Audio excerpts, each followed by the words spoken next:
Chloe. This time, it's a story from a corner of my childhood memories, something I heard in Korea. It's a memory that begins with the brilliant sound of bells and ends in a silent scream. When I was in the 4th grade, a young female shaman lived in our neighborhood. For the local kids, her house was a place of both terror and curiosity.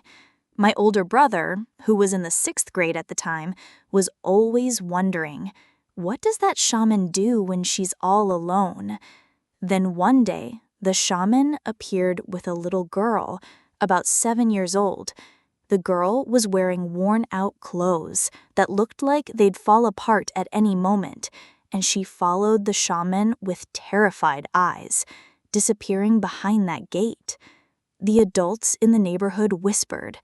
They said she had taken in a spirit daughter from a poor family. That girl, Minji, alias, could sometimes be seen in front of the shaman's gate, but she was always expressionless, and her face grew paler by the day. We were curious. What was a spirit daughter? What did it feel like to live with a shaman? One day, my brother came running to me, excited, saying he had peeked through a small hole in the wall. He said he saw the shaman lighting candles in the yard and waving some kind of smoking object over Minji's head while chanting something he couldn't understand. He said it was incredibly bizarre and frightening. Our curiosity only grew. One day, my brother and his friends played a mean trick on Minji, wanting to test her supposed psychic gifts. They asked her to guess how many pieces of candy were in a closed hand.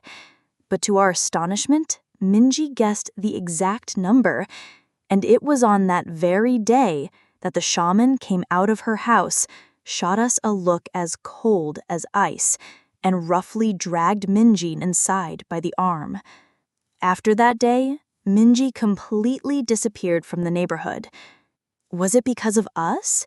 We were consumed with guilt. But a few days later, something inexplicable started happening to my brother and me. We began to have the exact same nightmare every single night. In a dark, damp floor, Minji was collapsed, whispering, "Help me." Her white clothes were stained with blood, and next to her stood the shaman, holding a knife. Without fail, my brother and I were tormented by the same dream. This wasn't just a dream. It felt like a distress signal she was sending to us. We couldn't take it anymore. We knew the shaman left her house at night to perform rituals. We decided to use that chance to climb the wall of her house. We had to find out if Minji was really in there and what was happening to her. In the pitch-black darkness, the tension was suffocating. We opened the creaky gate and entered the house. It was dark as night, even during the day, and thick with the smell of incense. Talismans with unrecognizable characters were plastered on the walls, and we searched the rooms holding our breath. But the girl was nowhere to be found. We were about to open the last remaining door when from behind, someone grabbed our shoulders. But it wasn't the shaman. It was Minji's father.